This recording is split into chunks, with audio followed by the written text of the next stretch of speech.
Saya masih terbawa-bawa bahasa Jepang sedikit-sedikit. Konnichiwa. Saya baru balik dari Tokyo beberapa hari yang lalu. Tuhan bekerja dengan dahsyat di sana. Laporan kemenangannya menyusul ya. Yang pasti tahun depan di Tokyo akan diadakan All Japan Youth Conference.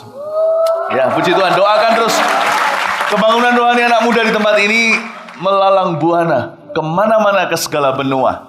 Tapi kita nggak mau kalah. Mulainya dari sini kok. Masa di sini nanti akan jadi terbelakang? Enggak, karena itu siapkan hatimu. September, betul ya, tahun depan akan diadakan National Youth Conference AOG sedunia. Haleluya. Tuhan bekerja loh dengan dahsyat. Waktu saya di Jepang kemarin, datang juga delegasi dari Korea. Dan waktu itu mereka berkata, kami di Korea, bapak-bapak kami, om-om, tante-tante, ya, grandparents, grandpa, kakek, nenek kami mengalami kebangunan rohani. Tapi sekarang anak-anak muda terhilang, tersesat di negara ini. Mereka ikut K-pop ya, banyak penggemarnya juga. Tetapi banyak orang terhilang. Karena tidak ada pesan yang menghidupkan di dalamnya kecuali hanya cinta sementara. Tidak ada lebih daripada sekedar tampak luarnya manusia. Hati tidak disinggung kecuali hanya asmara. Mereka berkata di Korea terjadi sesuatu yang mengenaskan. Anak-anak muda terhilang semuanya. Free sex, rokok, ganja, obat-obatan. Tidak terkecuali juga ada banyak sekali di dunia ini ada 3 negara yang paling banyak bunuh diri. Selain Taiwan dan Jepang, tentunya adalah Korea sendiri. Tidak terkecuali, dulu pernah ada artis-artis yang bahkan juga mengakhiri nyawa sehingga mengejutkan banyak sekali fansnya. Dan akhirnya mereka berkata, tahun depan kalau kalian mengadakannya di Surabaya, di Indonesia, kami sudah mendengar apa yang terjadi di sana. Kami akan bawa orang. Dan kalau Tuhan izinkan setelah 2015 diadakan di Surabaya, 2016 kami mau import masuk ke Seoul di Korea. 2016 akan ada Youth Conference di Korea. Ayo, saya ajak kita untuk bergairah. Jadi orang muda. Jadi orang Indonesia, anak-anak muda di negara ini. Tuhan punya rencana yang besar. Kita bukanlah orang-orang Indonesia yang terbelakang lagi. Tuhan mau pakai generasi anak panah di sini untuk memimpin seluruh dunia di dalam kegerakan muda-mudi. Saya ajak kita untuk bangun kehidupan doa kita. Jangan jadi orang muda yang biasa-biasa. Dalam pergumulan kalian setiap hari, jangan kalian merasa seperti kecewa dengan Tuhan, kecewa dengan diri. Aku ini kok putar-putar di padang gurun, arahnya apa? Tidak ada keraguan di dalam hati, arahnya adalah kebangunan rohani. Tuhan mau membangkitkan generasi yang lebih baru lagi. Generasi yang lebih muda lagi Tuhan mau bangkitkan. Perkara-perkara besar akan terjadi. Amin? Amin? Nah, catat baik-baik, tahun depan semua mendaftar. Kita akan atur secara akademis supaya bisa semua ikut. National Youth Conference tanggal berapa? Ini lupa saya. Nanti diumumkan lagi. Pokoknya bulan September tahun 2015. Katakan kanan kirinya, September 2015 kita semua harus ikut National Youth Conference AOG sedunia. Come on. Amin. Amin. Wow, luar biasa. Oh, puji Tuhan. Mari kita sama-sama berdoa. Tuhan Yesus, terima kasih. Kuserahkan anak-anak muda ini ke dalam tangan-Mu. Sembunyikan hamba-Mu di balik salib-Mu. Sehingga Allah yang berbicara lewat mulut hamba. Urapi kami semua. Sehingga kami semua yang minder di sini, Engkau bawa kami untuk bertobat sungguh-sungguh dari rasa minder kami. Yang sombong juga ya Tuhan, kikis keangkuhan hati. Kami mau merendahkan diri di hadapan Tuhan. Dan kami hanya mau berkata, Tuhan beri kami kerinduan yang dari Roh Kudus, pakai hidup kami. Pakai hidup kami dengan luar biasa, jangan biasa-biasa. Kami gak mau jadi orang muda yang biasa-biasa, yang rata-rata. Kami tolak musuh anak-anak muda di tempat ini yang namanya rata-rata. Kami tidak mau jadi seperti itu. Tuhan punya rencana yang besar. Seperti kata Tuhan kepada Yeremia, janganlah engkau dipandang mudah. Seperti kata-kata Paulus pada Timotius, tapi tunjukkan dalam segala perkara bahwa kamu lebih maju dari orang-orang yang jauh lebih tua bahkan. Di dalam segala, dalam prinsip, dalam kekudusan, dalam kuasa Roh Kudus. Tuhan, kami percaya ya Tuhan, generasi anak panah sedang ada di hadapan hamba saat ini. Gunakan, pakai kami. Kalau Engkau bisa memakai hamba-Mu juga ke mancanegara, Engkau juga akan memakai mereka dengan cara-Mu yang tersendiri. Engkau akan memakai setiap kami dengan luar biasa, karena toh akhirnya semua untuk kemuliaan Bapa. Terima kasih Tuhan. Celikkan mata kami, baik kami yang baru pertama kali hadir dalam kebaktian ini, supaya kami pun dijamah. Tak ada satu orang pun diluputkan. Yang paling kotor, yang paling berlumpur pun secara rohani, hari ini Kau akan bersihkan.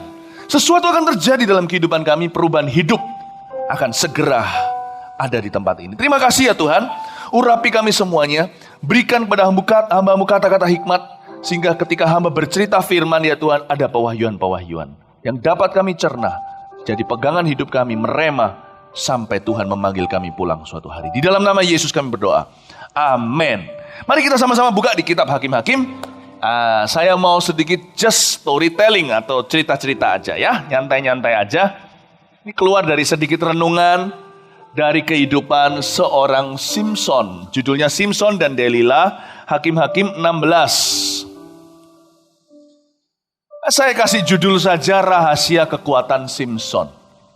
Sebenarnya loh ya, setiap kita itu mau dikasih kekuatan yang sama. Hanya bedanya, beda perjanjian. Dulu perjanjian lama zaman perang fisik. Ini perjanjian baru zaman perang rohani.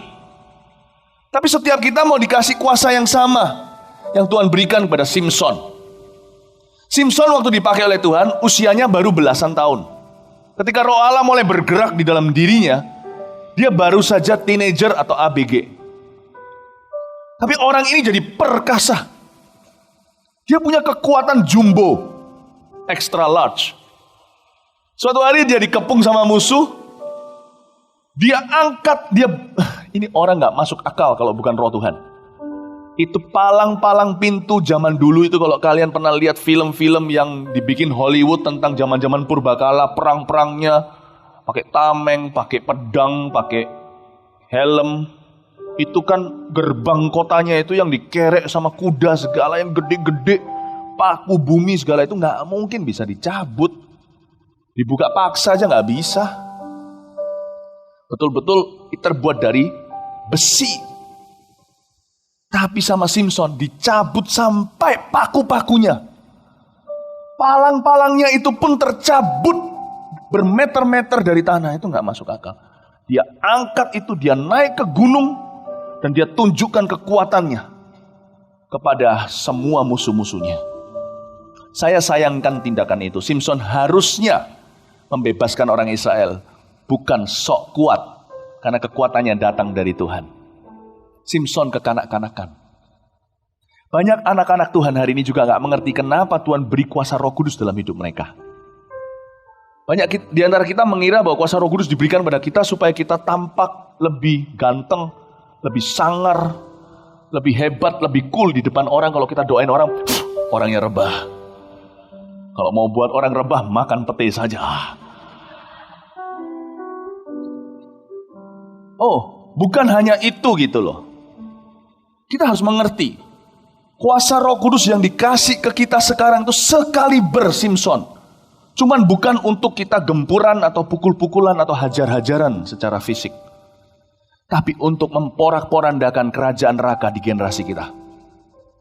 Tuhan pakai kita, Tuhan mau pakai kita untuk menyelamatkan sebanyak-banyaknya teman-teman kita.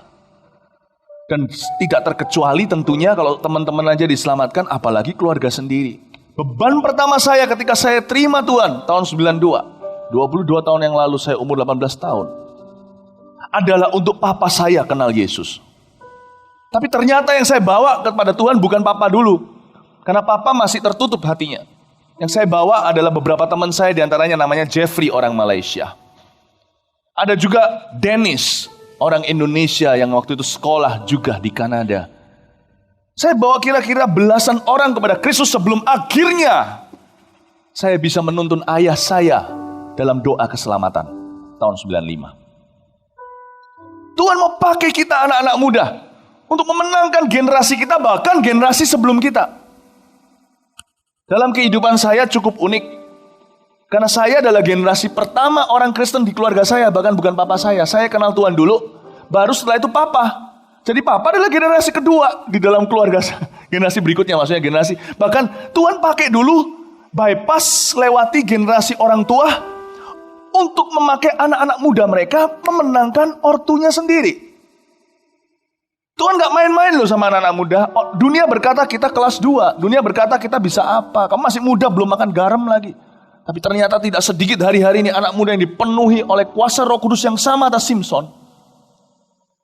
Bahkan mereka akhirnya yang memenangkan orang tuanya. Pamannya, bibinya, angkelnya, AI-nya. Bahkan Tuhan juga memakai kami, anak-anak muda. Saya gak berani berkata hanya saya, karena ini corporate effort atau usaha bersama antara saya dengan koko saya, adik saya, mama saya, untuk mendoakan sampai kong akung saya, atau opa saya, atau kakek saya, nenek saya panggil emak, atau amah, omah. Ya, setiap orang panggilnya lain-lain, mbah, asal jangan embuh ya. Neneknya siapa? Embuh. Nenekmu namanya siapa? Nenekmu dewek. Ya. Yang memenangkan sampai generasi satu lagi di atas orang tua adalah generasi kami kerjasama dengan mama. Bayangin loh, mak saya terima Yesus itu saya yang tuntun. Jangan pernah pandang dirimu rendah. Roh Tuhan yang ada atas Simpson ada atasmu. Bukan untuk sok-sokan, tapi untuk keselamatan. Katakan amin. Bukan untuk sok-sokan, untuk kesembuhan. Katakan amin. Saya pertama kali doain orang kesembuhan itu, saya sendiri masih ABG. Enggak sih, saya terima Tuhan 18 tahun. Iya betul. Masih teenager saya. Masih remaja. Waktu itu di Bandung, saya doain satu orang tuli.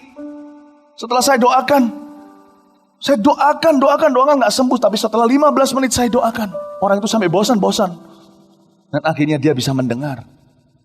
Dan kesaksian itu terdengar sampai kepada keluarga papa saya. Om tante saya yang belum percaya akhirnya percaya Tuhan karena kesaksian itu. Karena itu adalah teman. You see, Tuhan gak pakai kita. Tuhan gak kasih Roh Kudusnya ke kita untuk kita seperti Simpson yang kanak-kanakan. Kita sekarang sudah jauh lebih kenal firman. Bukan untuk sok-sokan. Tuhan kasih Roh Kudus sama kita untuk kesembuhan. Katakan amin. Bisa nggak anak belasan tahun sembuhkan orang? Yang nyembuhkan Tuhan Yesus yang usianya nggak cuma 1000 tahun tapi kekal selamanya. Kita kan cuma alat. Tuhan lagi tunggu anak-anak muda yang available. Anak-anak muda yang kalau Tuhan datang itu seperti sebuah toko, palangnya tidak tertulis closet atau close, tapi open. Ya, Tuhan mau lihat di dada kita ada tulisan open. I'm open for you, Lord. Seperti Yeremia, seperti Yesaya, ini aku, utuslah aku. Yeremia berkata, aku, kemana kau kusuruh pergi? Kau harus pergi.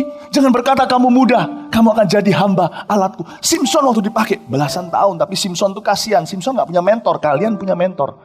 Kalian punya firman, kalian tahu apa yang harus kalian perbuat dengan kuasa yang besar. Tuhan mau pakai kita. Tuhan mau pakai kita. Saya hari ini masih muda dibandingkan dengan rasul-rasul Injil yang hari ini melalang buana kemana-mana. Setiap kali saya ke satu konferensi, contohnya di sebuah negara atau sebuah bangsa, seringkali saya yang paling muda. Kadang-kadang saya sendirilah yang Asia. Nothing is impossible. Tidak ada batas bagi orang yang percaya. Tuhan bisa memakainya. Amin, saudara-saudara.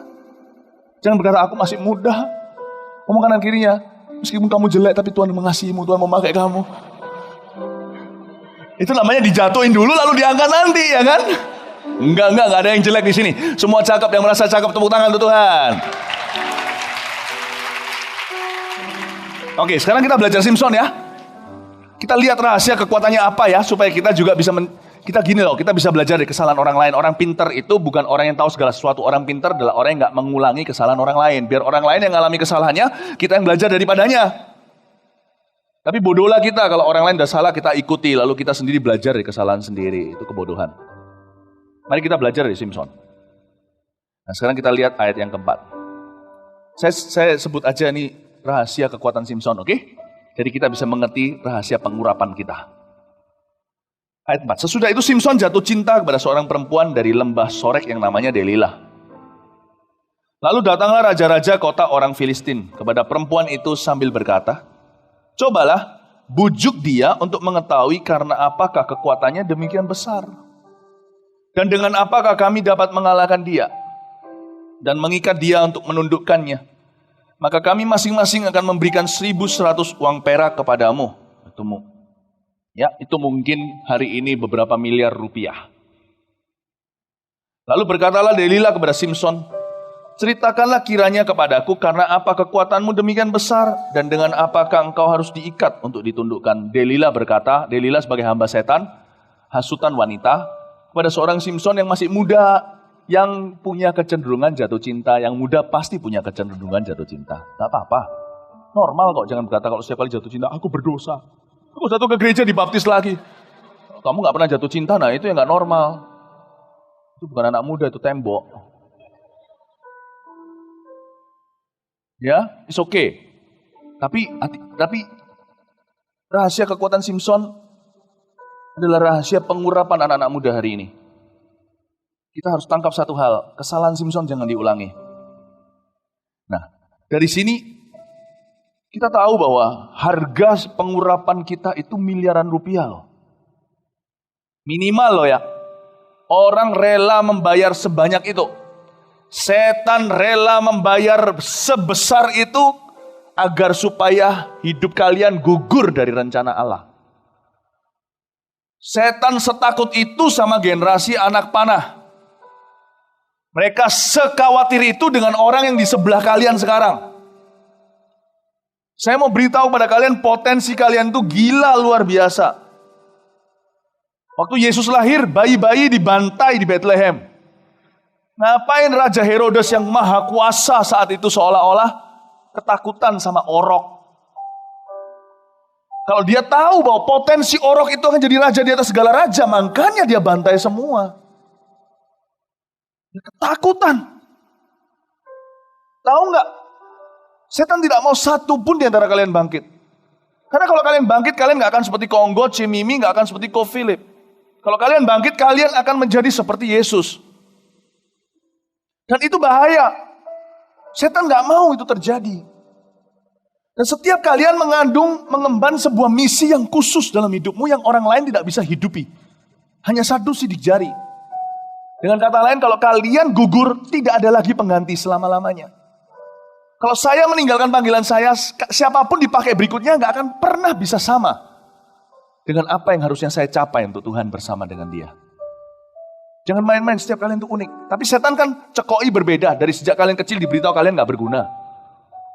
Kalian kalau bisa dikerdilkan. Kalau bisa dibius. Karena dia gak bisa. Karena dia gak bisa menghentikanmu. Karena itu setan sangat benci kegerakan kita, kegerakan anak-anak muda. Karena kegerakan ini yang akan memporak-porandakan kerajaan neraka. Karena gerakan orang muda itu akan bahaya.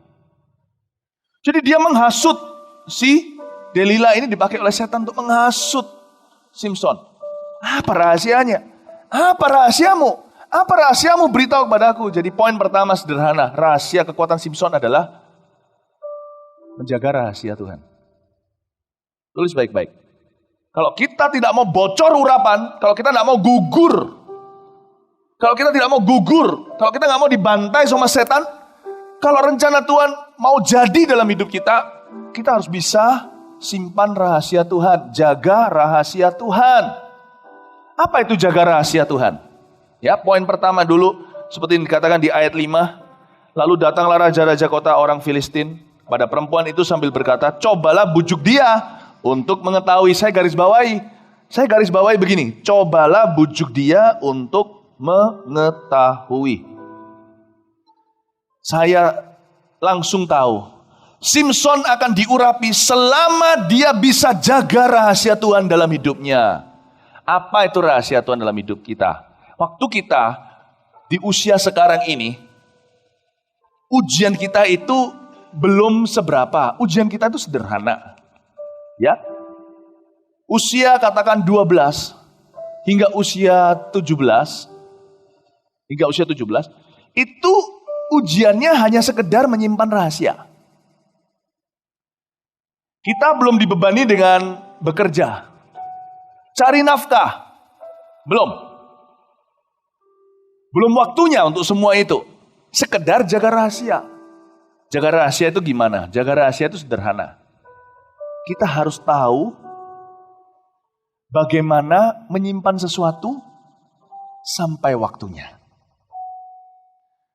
Ada satu anak Nuh yang dikutuk dan menjadi sebuah bangsa namanya bangsa Kanaan yang akhirnya dilenyapkan oleh Tuhan. Dan anak Nuh yang menjadi nenek moyang Kanaan ini bermula dari pada saat suatu hari Nuh sedang mabuk karena anggur. Anak ini melihat papanya telanjang bulat. Bukannya dia itu cepat-cepat ambil anduk, menoleh ke belakang, lalu tutupi dan berkata, "Papa jangan begini, duduk." Dia malah keluar, gosipin dan ceritain ke semua sampai pembantu-pembantu pun dengar. Orang yang suka bocor mulut gak akan bisa simpan urapan. Orang yang suka jelek-jelekin orang, di belakangnya dia, padahal itu gak berguna. Lain cerita kalau konseling lo ya. Lain cerita kalau minta doa. Contohnya, apa yang gak perlu dirahasiakan, gak usah dirahasiakan. Asal disampaikan kepada orang yang benar. Saya kasih contoh.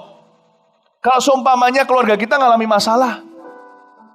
Lalu kalau kita datang kepada seorang konselor, contohnya di gereja, CFV mungkin dari FLC, mungkin Ko Yudi, mungkin Ko Onggo, Cimimi, atau mungkin Pak Yusuf sendiri. Tolong doakan, papa mama saya mau cerai. Itu bukan membocorkan rahasia. Itu meminta pertolongan di tempat yang tepat. Apalagi yang gak boleh dirahasiakan. Kalau ada seorang teman beritahu kepada kalian, jangan bilang lo ya. Lu jangan bilang lo ya, janji. Jangan mau diikat janji dulu. Tanya dulu, apa dulu baru saya beritahu apa saya bisa janji menyimpannya atau enggak. Kalau dia berkata, aku barusan bunuh tetanggaku. Lah, kalian bisa ikut kriminalitas loh. Ada apa-apa ditangkap sisan sama polisi karena dengan tuduhan menyembunyikan seorang penjahat. Kalau ada orang ngomong gitu sama kalian, mungkin ada ekstrim, kalian harus ngomong gini, saya doakan. Sampai kalian mungkin agak ketakutan, dia bunuh orang, jangan-jangan aku dibunuh ya kan. Kalian jangan, kalau kalian langsung berkata, tak beritahu polisi, dia bilang, bisa bunuh kalian nanti. Enggak, kalian harus bijaksana. Kalau ini yang ekstrim ya. Kalau yang terjadi begitu, kalian mestinya begini. Oke, kamu tenang dulu. Kamu harus beritahu papa mama, aku bantu. Ayo kita doa, minta ampun sama Tuhan, ikuti jalur hukum. Contohnya begitu. Nggak mau kalian disumpah, aku nggak mau beritahu siapa-siapa. Hati-hati, ada hal-hal tertentu tidak boleh dirahasiakan. Ada satu temanmu masih langsing gitu sama-sama cewek dan berkata, sambil menangis. Kenapa kamu? Aku beritahu kamu nggak boleh ngomong sama orang lain. Ya, padahal masih umur 14. Kenapa? Aku hamil. Kamu harus ngomong sama dia, kamu harus ngomong sama mama. Nanti aku dihajar. Kalau dihajar aku barengi kamu. Maksudnya aku bareng ngajar kamu.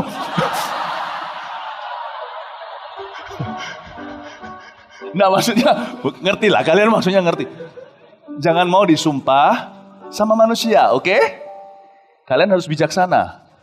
Tapi, saya nggak mau seperti teman-teman saya waktu saya di Kanada. Mereka suka jelek-jelekin papa mamanya. Man, my mom. Gak perlu lah ngomong sama konco-konconya, mamanya emangnya bisa nolong ibunya. Emangnya bisa konseling sana. Ngomong hanya demi menjelek-jelekan. Itu bocor mulut namanya. Hidup kita ini sederhana, cuma bisa simpan rahasia. Masa muda itu ujiannya cuma satu. Jaga rahasia, bukan rahasiamu. Janganlah kau punya rahasia apa-apa. Jaga rahasia orang lain. Jangan bocor mulut. Terutama keluarga.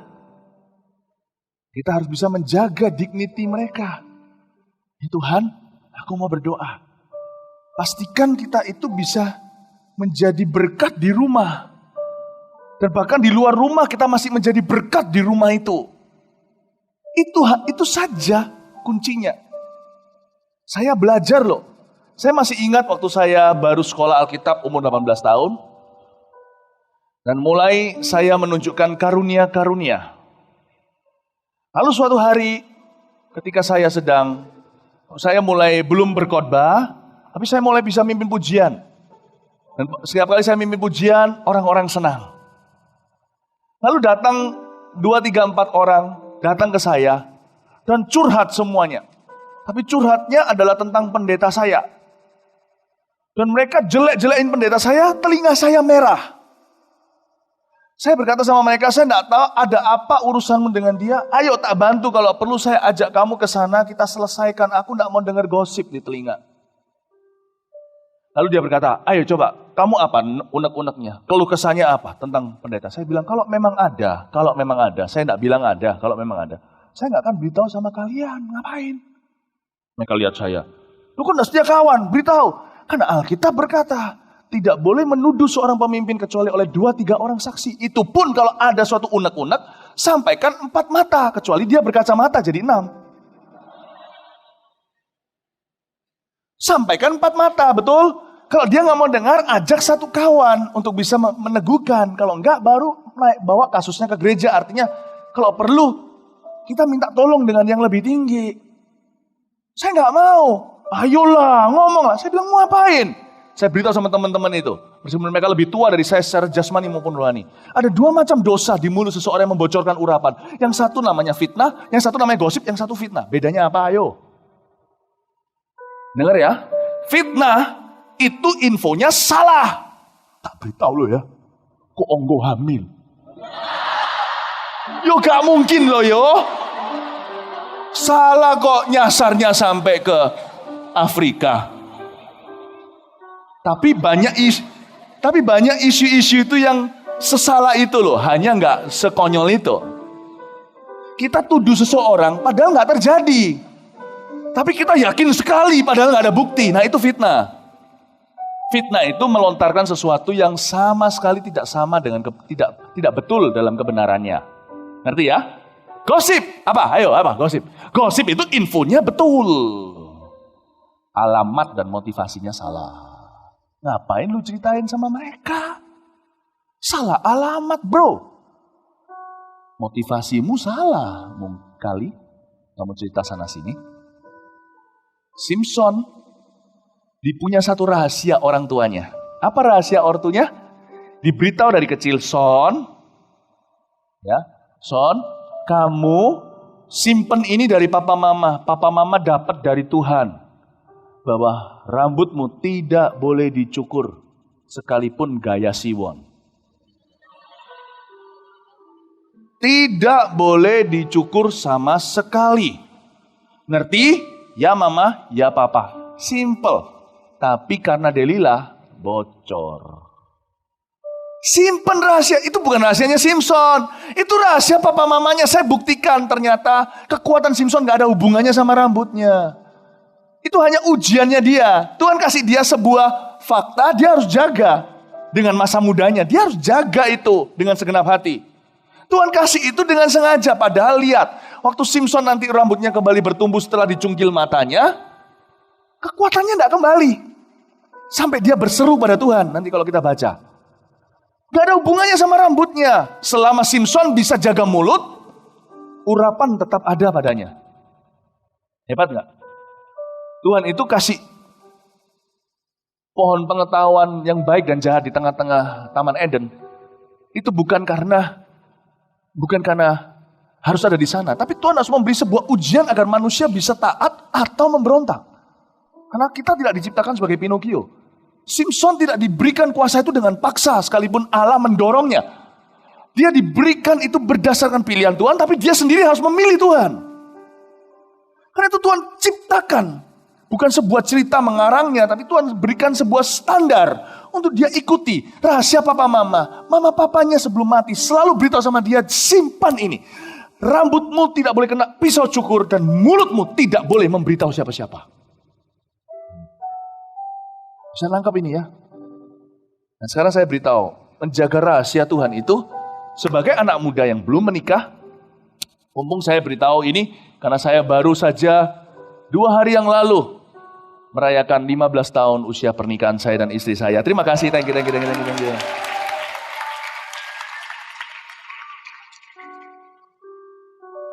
Saya mau beritahu kepada kalian, sebagai anak muda, saya sendiri menjalaninya, oke? Saya tulis yang di Before 30 di biografi saya tulis bagaimana saya pacaran dengan mamanya Warren Jeremy dan Vanessa. Saya ceritain sama kalian bahwa anak muda dipercaya satu rahasia Tuhan. Jaga itu. Mau tahu apa? Tubuhmu. Itu rahasia Tuhan. What's a secret must remain a secret. Before you get married, sebelum kalian menikah, tak boleh ada orang melihat kalian punya tubuh telanjang. Simple kan? Nggak boleh ada orang bisa melukiskan badan kalian. Nggak boleh. Sebelum kawin tidak boleh. Kecuali apabila ada satu orang tabrakan. Lalu tabrakan masuk ICU. Dokter kan harus operasi. Mau dibuka? Tidak boleh.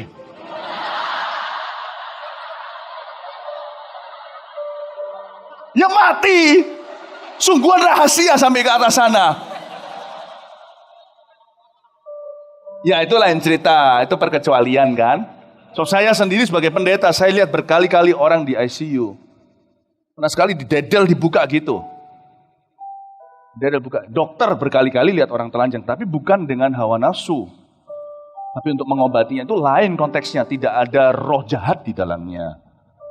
Kalau kalian, maksudnya telanjang itu kalau katakan papa mama. Ada urusan penting, contohnya ada sesuatu. Berhubungan kesehatan segalanya, itu lain cerita. Wong saya sendiri punya anak sudah semakin gede aja, saya hargai privasi mereka sampai hari ini. Tapi yang pasti tidak boleh kita menunjukkan atau melihat ketelanjangan dengan alasan iseng, nafsu rasa ingin tahu, atau nggak ada tujuan. Bahkan tujuan cinta pun asmara, kalau itu bukan nikah, itu tidak termasuk di dalam apa yang boleh dilakukan. Orang tua saja tahu. Kalian harus jaga itu. Aku harus jaga tubuhku ini tetap tertutup. Nggak usah dari atas kepala yang ke bawah kaki, nanti berarti saya harus pakai karung setiap hari. Bagian tubuhku harus ditutup dengan sopan, dengan aman, khususnya kemaluan. Karena itu firman Tuhan berkata, ketika Tuhan marah kepada orang Israel, Tuhan memberikan sebuah ilustrasi sederhana. Kamu jahat sekali. Kamu saling menyingkapkan aurat satu sama lain. Menyingkapkan kemaluan satu sama lain. Tidak boleh sekalipun pacarmu, sekalipun kalian berkata cinta-cinta, sekalipun panggilan kalian sudah suamiku, istriku, padahal mana cincinnya. Nggak boleh. Nggak boleh. Itu badan rahasiamu dari Tuhan. Simpen sampai kejadian.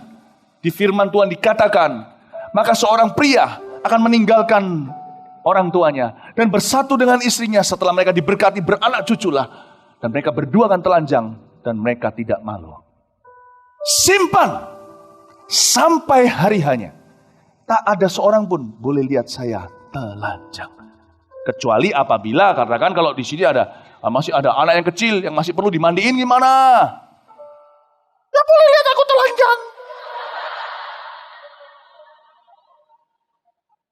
Ya ngerti lah ya, kalian ngerti ya maksudnya ya, dalam konteks-konteks tertentu tidak bisa dihindarkan. Seperti contohnya, suatu hari ada sesuatu terjadi dengan kemaluan seorang anak.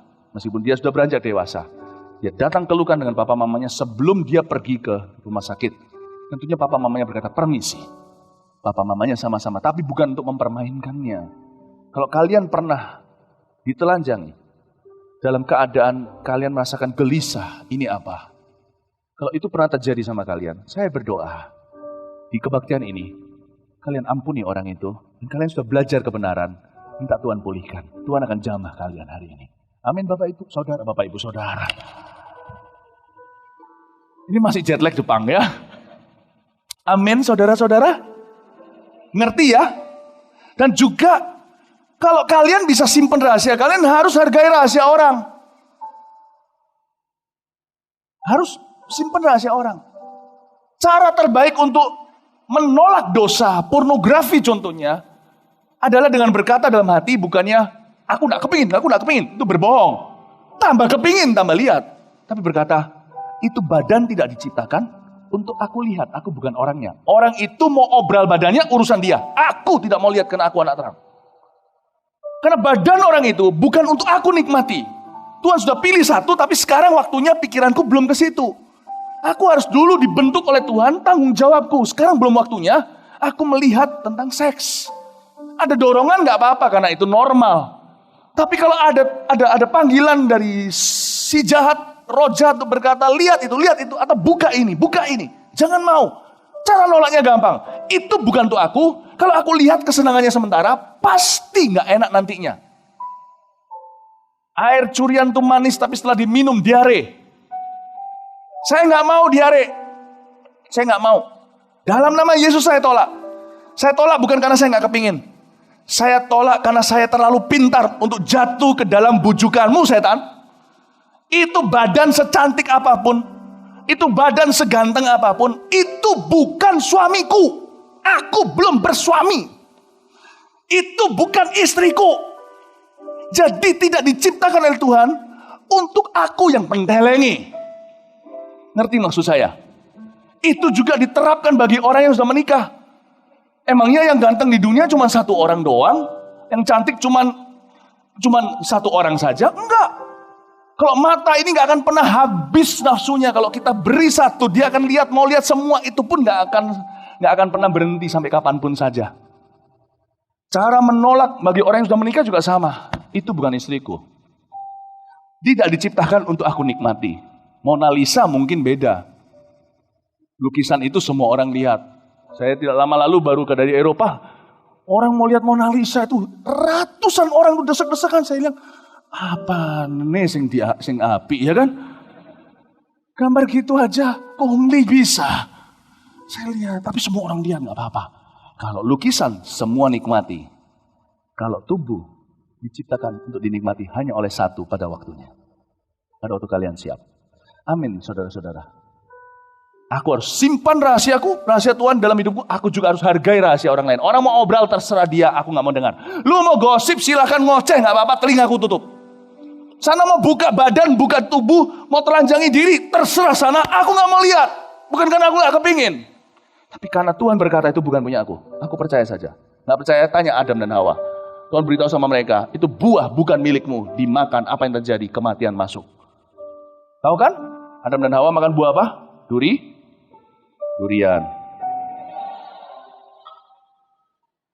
Nangkep gak? Simpson tidak bisa jaga rahasia. Amin. Makanya dia bisa kehilangan segalanya. Oke, kita lanjutin ya. Oke, kita lompat aja ceritanya. Ini sudahlah ayat 4 sampai seterus bahwa ini cuman isinya hasutan demi hasutan. Ayolah, enggak. Simpson bohongin dia tuh berapa kali. Tapi dalam bohong-bohongnya Simpson kalian bisa lihat ya. Semakin nyerempet. Bohongnya pertama cuman tali ikat di tangannya. Lalu suruh tali ikat di lengannya. Ya kan? Lalu terakhir sudah mulai ke kepang-kepang rambutnya. Mulai nyerempet. Dia mulai bermain-main dengan maut. Mari kita sekarang lihat ayat 15. Hakim-Hakim 16 ayat 15. Kalian so far sejauh ini masih diberkati Tuhan? Amin. Berkatalah perempuan itu kepadanya, bagaimana mungkin engkau berkata aku cinta padamu, padahal hatimu gak tertuju kepadaku. Oh, ini hasutan wanita. No, ini hasutan roh halus menurut saya. Hasutan setan ini. Hati-hati loh ya, setan kan menghasutmu. Menurut saya sih, setan udah tahu rahasianya gimana, tapi sekali bocor mulutmu, dan akan dihasut, ayolah gak apa-apa lah, lihat sekali aja loh, sekali aja apa salahnya. Jauh lebih berbahagia tidak pernah melihat apa yang Tuhan larang, daripada pernah melihatnya dan setelah itu teringat-ingat dan harus berperang seumur hidup untuk melupakannya.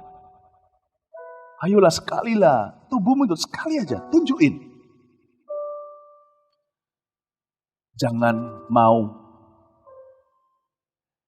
Kalian nanti kalau mulai pacaran ya, menurut saya sih masih terlalu dini sebagian besar dari kalian. Kalau mulai pacaran, jangan fisik ya. Jangan nyerempet ke kepang-kepang rambut ya. Kalau rambut tidak mau dijaman, lebih baik jangan menggoda. Saya nggak ajarkan kita semua pakai cuman kelihatan mata. Enggak apa-apa. It's okay. Kok boleh nggak pakai kutungan? Nggak apa-apa, mau apa? Kalau saya punya Tangan gempal kayak Kongo, saya kutungan dari dulu. Ya, bukannya ditutup gimana, enggak, tapi cara pacarannya. Ngerti maksud saya ya? Paham ya? Aku cinta kepadamu padahal hatimu tidak tertuju padaku. Sekarang telah 3 kali engkau mempermainkan aku dan tidak mau menceritakan kepada aku karena apakah kekuatanmu demikian besar. Mulai ngerengek-ngerengek nih si Delilah. Lalu setelah perempuan itu berhari-hari merengek-rengek kepadanya dan terus mendesak-desak dia. Ia tidak dapat lagi menahan hati sehingga ia mau mati rasanya. Maka diceritakannya lah kepadanya segala isi hatinya. Katanya, kepalaku tidak pernah kena pisau cukur. Sebab sejak dari kandungan ibuku aku ini seorang nasir Allah. Jika kepalaku dicukur, maka kekuatanku akan lenyap daripadaku dan akan aku menjadi lemah dan sama seperti orang-orang lain. Lihat ayat 17 lagi. Jika kepalaku dicukur, maka kekuatanku akan lenyap. Salah kekuatanmu sudah lenyap sekarang, hai Simson. Yang masih rambut panjang, dia sudah lenyap. Dia berkata, jikalau kepalaku dicukur, maka kekuatanku lenyap. No, jikalau mulutmu terbuka dan membocorkannya, kau sudah tak berkuasa.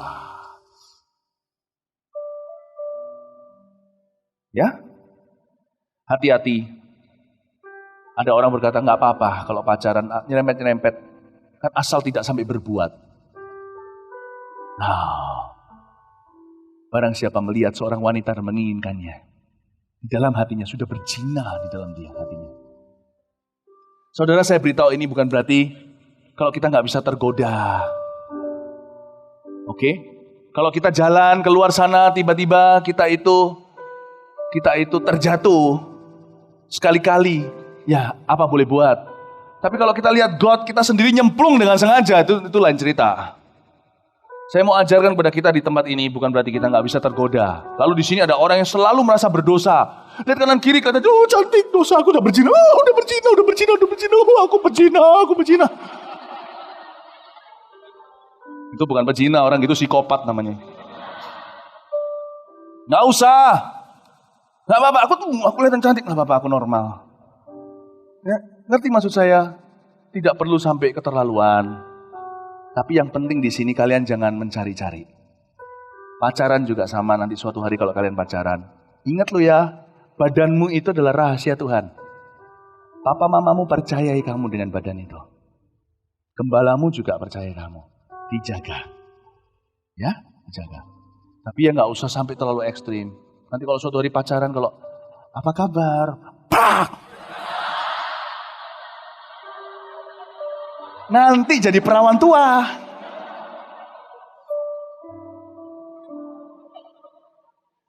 Enggak, maksud saya adalah seks. Jangan buka untuk orang itu. Ya? Amin? Diberkati Tuhan. Ayat 16, lalu setelah perempuan itu berlari-lari merengek-rengek kepadanya dan terus mendesak-mendesak dia. Ia tidak dapat lagi menahan hati, saya garis bawahi. Sehingga ia mau mati rasanya. Maka diceritakannya kepadanya segala isi hatinya. Saya garis bawahi segala isi hatinya. Yang kedua, rahasia kekuatan Simson terletak pada menjaga hatinya di dalam firman Tuhan. Ini juga rahasia kita. Menjaga hati di dalam firman Tuhan. Anak-anak muda, mari kita jaga hati kita di dalam firman Tuhan selalu. Mazmur 119 berkata bagaimana seorang muda mempertahankan kelakuannya bersih dengan menjaganya sesuai dengan firman-Nya. Penting sekali untuk kita itu baca Alkitab setiap hari. Karena bukan kita yang akan menjaga firman itu yang akan menjaga kita. Jaga hati kita di dalam firman Tuhan. Ingat gak kata-kata Tuhan di Amsal? Jagalah hatimu dalam segala kewaspadaan. Karena dari sanalah akan memancar kehidupan. Si Simson gak bisa tahan hati lagi. Dan dia akhirnya bocor semuanya, dicurahkan hatinya ke tempat yang salah. Dia berkata kepada Delilah, ini rahasiaku. Apapun yang terjadi, ini doa saya. Kita jaga hati. Ada waktunya ketika saya nggak tahan dalam suatu perkara. Saya rasa nggak tahan. Tapi Tuhan berkata, kamu harus jaga hati. Saya ambil firman Tuhan. Saya renungkan dan saya berdoa, Tuhan, jagai hatiku, condong ke firman-Mu. Ketika saya dibuat jengkel oleh rekan saya marah sekali, rasanya ingin membalas. Rasanya kalau dia nggak Kalau dia itu ngomong begini sama saya, kalau saya nggak ngomong sesuatu yang jahat balik itu rasanya kok nggak puas. Waktu itu saya tahu Roh Kudus kasih saya sinyal di dalam diri kita itu ada Roh Kudus. Roh Kudus itu dalam bentuk apa dia berbicara? Dalam bentuk conscience atau hati nurani. Hati kita ngerasa gelisah nggak enak. Seperti ada yang tegur kita, hayo, dosa sudah mengintip di ambang pintu seperti peringatan Tuhan kepada Kain yang mau membunuh adiknya Habil. Waktu terjadi seperti itu maka saya langsung berdoa dan berkata, Tuhan jaga hatiku. Sekalipun susah mengampuni, beriku kekuatan. Aku mau dengan iman, mau mengampuni dia dengan iman. Orang itu mengucapkan gosip fitnah tentang aku gak mau balas dia. Gak mau balas dia. Saya tidak mau menyebarkan apa-apa. Ini banyak di tempat kerja, gak cuma di sekolah. Ada orang berkata sekolah susah ya, ada bully dan segalanya. Di tempat kerja juga banyak. Malah tempat kerja lebih sengit lagi. Karena orang ada iming-iming uang. Kalau di sekolah kan cuma cemburu, kan cuma sekedar grup-grupan. Kalau di kerja itu sudah bicara posisi kedudukan. Kalau aku bisa sikut rekanku, aku bisa dapat bonusnya. Aku bisa nanti dapat pekerjaannya, posisinya. Kalau kita digituin gimana? Kayak Yusuf difitnah. Kita diam. Kita tunjukkan lewat pekerjaan kita. Tunjukkan lewat prestasi kita. Saya jaga hati. Jaga hati sebagai orang muda itu gampang. Fokus. Fokus sama Tuhan. Fokus sama pelajaran. Fokus sama pelayanan. 3 itu sudah. Jangan mau pasang tapal kuda. Jangan mau lihat kanan atau kiri. Waktu saya baru bertobat terima Yesus umur 18 tahun. Lulus SMA 3. Tugas saya hanya fokus. Itu pun sudah telat. Andai kata saya punya pilihan. Saya mau bertobat terima Tuhan jauh lebih awal. Di usia anak-anak remaja, di usia mungkin 14, 12 tahun. Saya nggak kenal Tuhan Yesus waktu itu. Tapi setelah saya kenal Tuhan, saya masih umur 18. Saya berkata pada diri saya sendiri, nggak usah rumit hidup ini, saya masih kuliah. Sebentar lagi kuliah. Fokus saya hanya kepada Tuhan. Fokus saya hanya kepada pelajaran. Dan fokus saya hanya kepada pelayanan. Jadi, saya hari Minggu, saya pelayanan datang lebih awal. Saya rajin. Saya bantu atur kursi. Karena waktu itu gerejanya kecil, butuh bantuan sukarelawan, tidak ada cleaning service. Seperti di sini kan sudah disediakan, enak.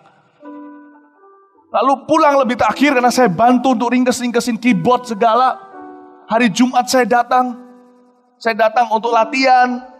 Waktu itu saya terlibat dalam musik, saya latihan atau juga untuk doa. Udah Senin, Selasa, Rabu, Kamis, Jumat juga saya fokus hanya kuliah.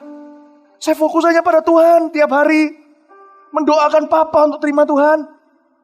Apapun terjadi di sekeliling saya ya. Saya gak usah peduli. Saya anak muda tidak mau dibingungkan dengan apa kata teman-teman saya. Saya berdoa sama Tuhan. Luputkan aku dari tekanan atau peer pressure. Atau tekanan teman-teman sebayaku. Mereka mau bilang aku gini kayak gini, itu kayak terserah. Saya kan gak pacaran. Umur 18 tahun saya setelah kenal Tuhan, saya mau fokus dulu untuk akademis saya. Saya mau fokus untuk membangun masa depan saya. Waktu saya nggak pacaran tuh, mulailah muncul gosip. Si Philip ini mungkin tidak tertarik sama wanita, ngerti maksudnya? Enak aja. Lu nggak tahu gua ya? Mereka bilang gitu rasanya loh ya, gatel rasanya tuh kepingin benarkan diri, kepingin tak panggil sini, tak cewek satu-satunya. Kamu tahu nggak? Aku lebih laki, lebih cowok dari kamu loh. Tapi ngapain Tuhan bilang sama saya jaga hati dalam firman. Dan firman Tuhan dalam hidupmu melulu selalu tentang Tuhan, pelajaran, dan pelayanan. Yang kayak gini, gak ada firman di dalamnya. Kamu cuma ampuni, selesaikan, ignore, tak usah anggap. Satu-satu orang yang dulu bilang saya gitu, sekarang konseling sama saya dan istri saya. Gak game over kok, kalau kalian disalah ngerti di usia kalian sekarang. Gak game over. Kalian masih hidup sampai nanti. Nanti Tuhan akan munculkan kebenaran kalian. Mereka lihat, oh gitu. Saya masih ingat. Waktu itu saya ingat pelayanan kan. Waktu pelayanan nih saya masih ingat nih. Dalam gereja. Ini kalau ini kan bicara soal dalam kehidupan. Dalam pelajaran juga sama. Dalam pelayanan nih saya lagi doain orang. Saya doain orang untuk terima bahasa Roh Kudus. Saya masih ingat. Terima bahasa Roh ya. Terima bahasa Roh. Ada yang gak terima. Ada yang terima. Ada yang gak terima. Ada satu orang teman saya yang jauh lebih senior dari saya lihat. Saya mendoakan supaya orang terima bahasa roh secara sengaja. Sedangkan dia dulu mungkin di gerejanya dulu waktu di Indonesia, itu nggak terjadi dan tidak disengaja. Kalau dapat ya dapat, kalau enggak ya enggak. Doktrin kita kan beda, kita kan bisa minta, betul enggak? Untuk saya doakan ada yang dapat, enggak tahu apa yang masuk di hatinya, cemburu, iri kali, atau mungkin sekedar tidak mengerti. Dia mulai telepon saya dan beritahu sama saya, kamu tahu enggak? Kamu salah tahu enggak? Enggak boleh paksa-paksa orang bahasa roh. Kamu ajari dia. Loh, saya bukan ajari dia. Saya doa di depan dia itu saya berbahasa lidah sendiri. Bukan supaya dia tertular. Saya nggak ajarin. Oh, apa-apa. Tapi kan kamu ajarin dia. Dia kan bisa dengar di telinga. Dia bisa muncul. Mana bisa lah kok, saya bilang. Kalau orang mengucapkan bahasa lidah, coba. Kalau kalian nggak punya bahasa lidah, coba ucapkan 10 menit aja kehabisan kata-kata. Lalala, mama, mimi. Mama, mimi. Habis kata-katanya. Nggak bisa lah kok. Mau saya diberitahu, kamu nggak boleh gitu, kamu nggak boleh gitu. Saya mau ngomong balik. Tuhan bilang nggak ada firman dalam ini. Nggak ada firman. Kamu cuma bilang iya. Tampar pipi kanan, kasih pipi kiri, habis kasih pantat.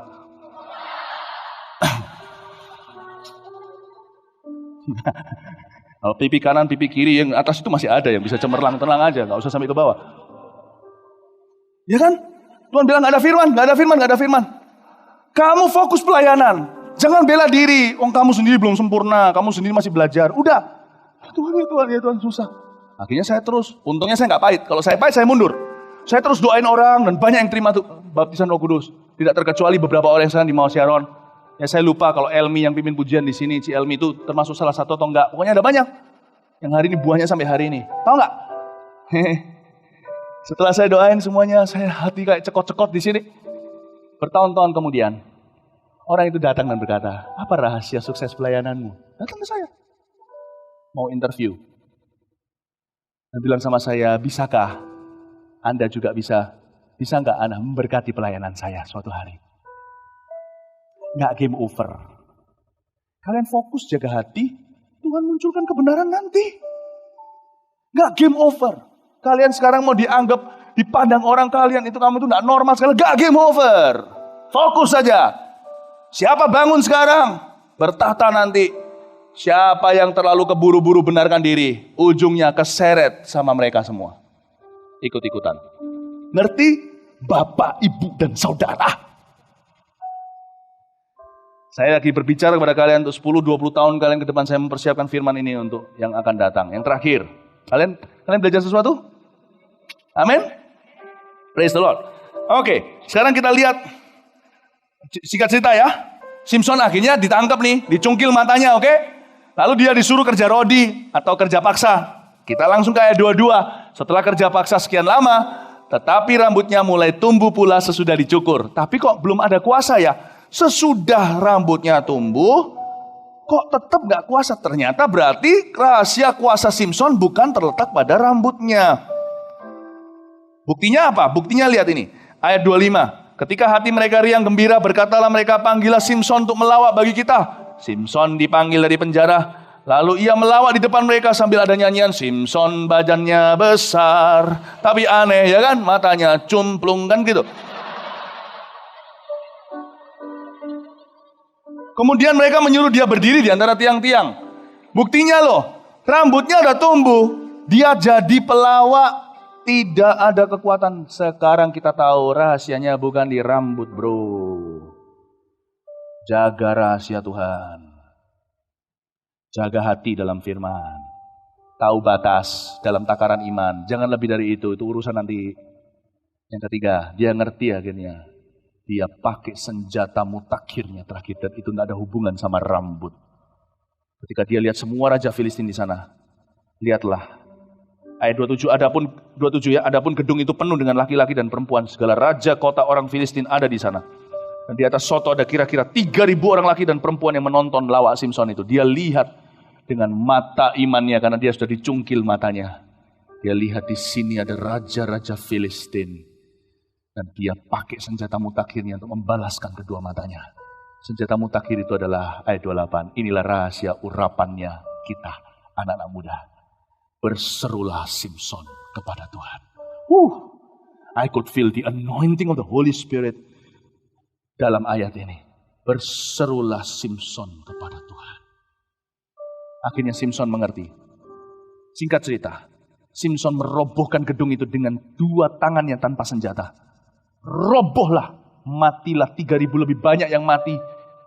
Saat itu daripada seumur hidupnya dia memerangi orang Filistin. Dia jadi kuat tiba-tiba untuk terakhir kalinya sebelum meninggal dunia. Dengar baik-baik. Simson mengerti di ayat 28. Berserulah Simson pada Tuhan. Rahasia urapan Simson adalah membangun hubungan dengan Tuhan. Nggak ada hubungannya dengan rambut.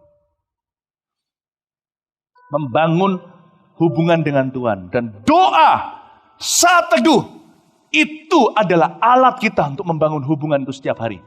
Mau tahu hari ini di dalam sejarah hidup saya sudah 22 tahun saat teduh tiap hari nggak bolong.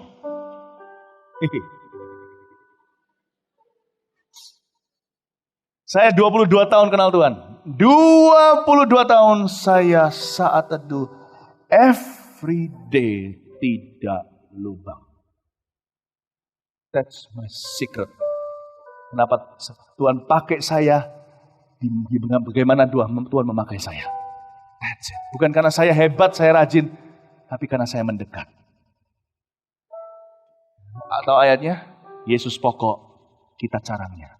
Tinggallah di dalam Dia, kau pasti akan kuat, akan berbuah. Di situ membangun hubungan dengan Tuhan. Simson pegang tiang dan berkata, dan dia berseru pada Tuhan, Tuhan, aku bangun mesbah doaku yang sudah runtuh.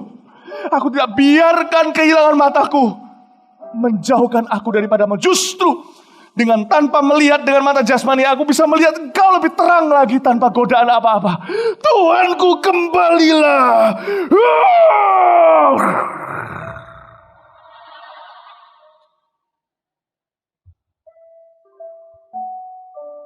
Bayangin. That's what happened. Ngerti saya. You want to know the love of my youth? His name is Jesus. His name was Jesus. You want to know the love of... Mau tahu cinta masa muda saya namanya Yesus. Mau tahu cinta saya sekarang? Di usia sekarang tetap adalah Yesus. 22 tahun. I've been talking with him. Have you talked with him lately? Saat itu luar biasa. Saya kenal Tuhan waktu saya SMA 3. Hari ini saya masih mengenal Dia dengan memiliki anak 3. Tuhanku Yesus tak pernah berubah. Dahulu, sekarang, sampai selama-lamanya. Bicaralah dengan Dia setiap hari. Disitulah rahasia pemakaian Allah dalam kehidupanmu. Jangan hanya baca Alkitab. Satu arah. Berbicaralah kepada Dia sesuai dengan Alkitab. Dia mendengarkanmu. Saat teduh. Kalau 1 tahun, 2 tahun, 22 tahun, dan seterusnya sampai Tuhan memanggil kita pulang ke rumah Bapa, adalah rahasia kekuatan pengurapan Allah dalam kehidupan para percaya. Amin. Beri tepuk tangan Tuhan Yesus. Mari kita semua bangkit berdiri. Haleluya. Thank you Lord Jesus.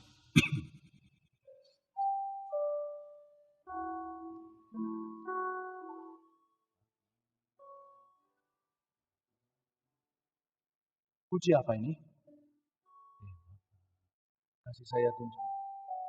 Nggak tahu puji apa. F coba. Coba. Kalian mau puji apa? Stang?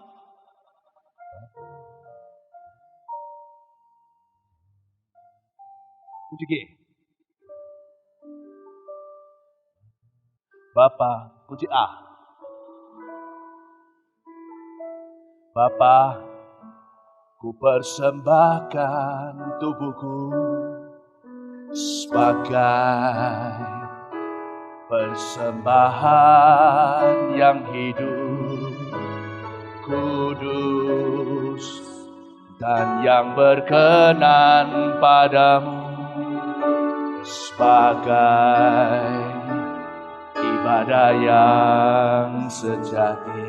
Sekali lagi kita nyanyikan lebih tinggi lagi. Bapa, ku persembahkan tubuhku sebagai persembahan yang hidup, kudus, dan yang berkenan padamu, sebagai ibadah yang sejati. sejati. Sekali lagi Bapa, lebih tinggi lagi. Bapa, ku persembahkan tubuhku, katakan dengan iman, sebagai persembahan yang hidup, kudus, dan yang berkenan padamu, sebagai ibadah yang sejati. Ku sembah Kau, ku sembah Kau, Tuhan, ku sembah Kau, Tuhan, ku serahkan hidupku kepadamu untuk kemuliaan nama-Mu. Ku sembah Kau, ku sembah Kau, Tuhan, ku sembah Kau, Tuhan, ku serahkan hidupku kepadamu untuk kemuliaan nama-Mu. Ku sembah Kau, ku sembah Kau, Tuhan, ku sembah Kau, Tuhan, ku serahkan hidupku kepadamu untuk kemuliaan nama-Mu. Sekali lagi ku sembah Kau, ku sembah Kau, Tuhan, ku sembah Kau, Tuhan, ku serahkan hidupku kepadamu untuk kemuliaan nama-Mu. Saya mau memberikan altar call dengan cepat sambil kalian persiapkan satu lagu. Saya cukup dengan lagu saya untuk masuk. Selanjutnya siapkan satu lagu yang semuanya familiar. Saya mau memanggil beberapa kategori sekaligus. Bawa barang pribadi, jangan malu juga untuk maju ke depan. Setelah itu kita baru selesai kebaktian. Yang pertama adalah orang-orang yang belum pernah sungguh-sungguh menyerahkan hidupnya kepada Tuhan Yesus. Entah kalian sebelumnya setengah-setengah atau hanya ikut-ikutan KTP saja atau sama sekali bukan dari latar belakang Kristen. Yang pasti kalian belum pernah secara sengaja dari kesadaran dalam hati berkata, Tuhan masuklah dalam hidupku. Aku gak pernah ngerasa bahwa aku memang harus sebutuh ini sama Tuhan. Hari ini aku merasakan seperti hatiku diketuk oleh seseorang. Saya beritahu seseorang namanya Yesus. Kalian bisa maju. Yang kedua, kategori kedua adalah orang-orang yang perlu inner healing, yang perlu kesembuhan batin. Mereka yang dulu mungkin pernah dilecehkan. Saya gak mau mempermaluin kalian. Saya gak akan tanya di depan orang dan sebagainya. Sekalipun saya sendiri hari ini, saya dulu pernah dilecehkan bukan oleh orang tua, malah oleh guru. Saya berani bersaksi karena saya udah pulih. Tapi kalau kalian itu pernah, saya baru ngerti sekarang kok Philip, waktu kecil aku pernah disuruh telanjang, tapi itu dipermainkan. Setelah itu saya merasa malu, kotor, saya merasa aku ini apa ya. Malah kadang-kadang ada kecenderungan yang di luar normal. Aku ngerti bahwa aku ternyata adalah orang yang selama ini disakiti. Aku gak mau mengasihani diri sendiri, aku mau ampuni. Karena itu aku mau maju ke depan, aku mau minta Tuhan sembuhkan aku selama-lamanya. Dan orang-orang seperti ini, atau orang yang sudah mundur dari Tuhan. Kalau hari ini kalau kalian berkata selama ini aku bocor mulut, aku pernah gosip, pernah fitnah, pemimpin lagi tentang orang tua. Selama ini aku gak jaga hati dalam firman, aku pernah kepancing sana sini, pernah melampiaskan marah dengan meledak-ledak. Bahkan juga tipe orang yang berikutnya yang saya panggil adalah orang yang selama ini sudah merasa jauh dari Tuhan. Bukan hanya bolong-bolong saat teduhnya, udah jadi lubang besar, terakhir kali udah gak ingat kapan. Bukan sebagai hukum Taurat, tapi sekarang hatiku sudah kering, gak ada kerinduan. Di hari ini aku mau kembali, aku mau dilayani, majulah kemari. Kita nyanyikan lagu ini. Segera maju ke depan sini. Jangan malu. Sekarang waktunya. Ku berikan semua yang berharga. Haleluya. Mari kita beri tepuk tangan untuk mereka semua yang ada di depan sini. Kita berikan dorongan kasih. Da, da, da, da, da. Hanyalah bagiku, hanyalah untukmu, hanyalah bagi kemuliaan-Mu. Ku berikan semua yang berharga. Saya minta setiap pemimpin-pemimpin, konselor-konselor yang ada langsung peluk mereka, doakan mereka, tumpang tangan sama mereka. Roh Allah akan bekerja.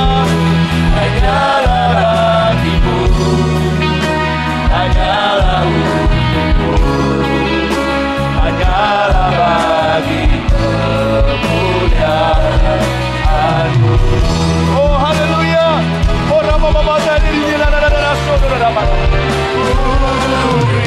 Berikan semua yang berharga. Aku patahkan kuasa kegelapan, roh jahat, roh kepahitan, roh penolakan.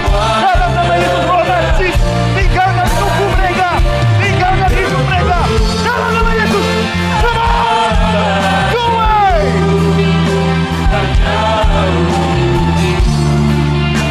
Hanyalah bagi kemuliaan-Mu.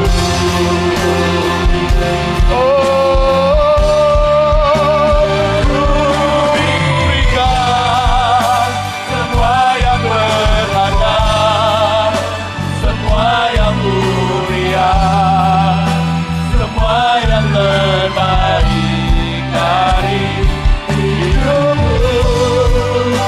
Hanyalah bagimu, hanyalah untukmu, hanyalah bagimu. I speak healing in Jesus' name. I speak healing in Jesus' name.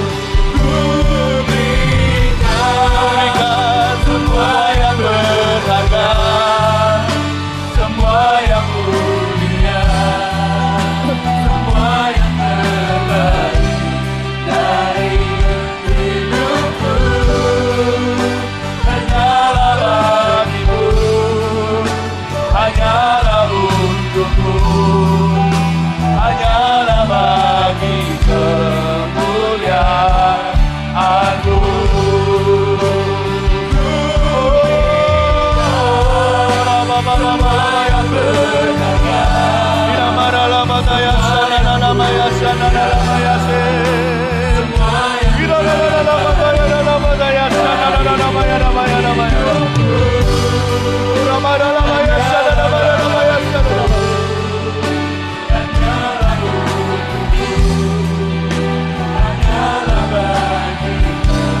Yang berharga, Semua sempat dalam roh. Matikan dengan roh kudus-Mu Tuhan. Curahkan roh kasih-Mu Yesus. Pemulihan dari tangan-Mu, kesembuhan dari firman-Mu, darah-Mu menyucikan.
percaya kalau kalian maju ke depan dengan tekad bulat untuk pulih, Tuhan sudah menyembuhkan dan memulihkanmu. Yang percaya beri tepuk tangan untuk Tuhan Yesus.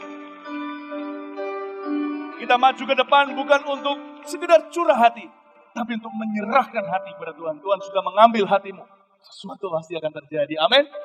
Kalian yang belum dibaptis di antara kalian, dan saya lihat di lorong-lorong begitu banyak orang gak bisa, terlalu penuh depan ini gak cukup. Tapi saya percaya kalian bisa dipercaya. Setelah nanti kebaktian usai doa berkat, di sana ada pelang tulisan baptis. Kalian bisa ikuti nanti. Kalian yang belum pernah dibaptis salam, kalian berkata, aku gak mau ulur lagi. Aku gak mau tunda lagi untuk mengikuti Yesus. Saya dibaptis pada tahun 92. Saya gak mau ulur lagi. Saya mau ngambil keputusan. Saya mau dapatkan kewarganegaraan saya. Saya gak cuma mau dilahirkan. Saya mau diakui. Baptisan itu seperti mengakui Yesus di depan manusia. Aku miliknya. Aku adalah ciptaan baru. Kalau kalian belum pernah dimasukkan dalam air dalam nama Bapa, Putra, Roh Kudus, sekarang waktunya. Saya kecil umur 6 tahun pernah dipercik, bukan metodenya. Saya nggak ngerti umur 6 tahun. Umur 18 tahun saya berkata, ini keputusanku. Kalau kalian mau memutuskan yang sama, baptisan di sana. Dan di bawah disediakan pakaian dalam dan pakaian luar, sehingga kalian bisa pulang kering dengan pakaian kalian sekarang. Kalau saya jadi kalian mau bahasa kuyup, saya masuk. Saya nggak mau perkara duniawi menghalangi saya. Saya mau jadi anak muda yang radikal untuk kerajaan surga. Amin. Kalian bisa ikut baptis itu nanti. Kalian yang juga baru pertama kali hadir tempat ini langsung di zaman Tuhan. Wow, hati kami gembira dan bahagia untuk setiap orang yang hari ini betul-betul menyerahkan hati. Haleluya. Dan good job. Saya melihat tumbuh juga di atas sampai penuh. Saya dengar dari Cik Mimi satu bawa satu, kalian bawa jiwa. Siapa di sini yang bawa temannya hari ini pertama kali datang? Angkat tangan. Siapa yang sudah bawa seorang temannya datang ke ibadah hari ini? Bawa jiwa. Angkat tangan, katakan praise the Lord. May God bless you richly and abundantly. Haleluya. Minggu-minggu depan tempat ini gak akan cukup. Tahu gak yang membuat kita harus segera merombak tempat ini jadi kapasitas 4.500? Bukan hanya kebaktian umum, tapi kebaktian remaja AOG akan memaksa Gereja Mawar Syaro merenovasi. Amin. Haleluya. Mari kita beri tepuk tangan yang meriah bagi Tuhan. Kita harus rayakan. Sing one song. Yeay. Oh, betapa dalamnya, Everybody. betapa lebarnya kasih setiamu. Oh, oh, tiada bandingannya, tiada duanya, tiada setika. Yesus dan oh, Semua tepuk tangan. betapa dalamnya, betapa lebarnya kasih setiamu. Oh, oh, tiada bandingannya, tiada duanya, tiada setika. Oh, betapa dalamnya, betapa lebarnya kasih setiamu. Oh, oh, oh, tiada bandingannya, tiada duanya, tiada setika. Musik saja. Terus ya. Oke, semua saya ajari, gak apa-apa, gak telat, saya yang tanggung jawab. Ya, semua belajar tarian Roh Kudus. Ini namanya Holy Spirit Hop. Oke, begini caranya. Oke, ayo, lompat semuanya gitu. Yang di atas agak pelan sedikit karena bisa ambrol ke bawah. Oke, ayo ready. Da. Oh, betapa dalamnya, gitu loh. Ini baru bagian remaja. Kasih setiamu. Oh, oh, oh, tiada bandingannya, Tiada. tiada duanya, tiada setika. Oh, betapa dalamnya, betapa lebarnya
surga dari Allah Bapa, kasih karunia dari Tuhan Yesus, pengurapan dari Roh Kudus, jadi anak-anak muda, remaja-remaja yang di atas rata-rata, jadi panglima-panglima, tentara-tentara Tuhan.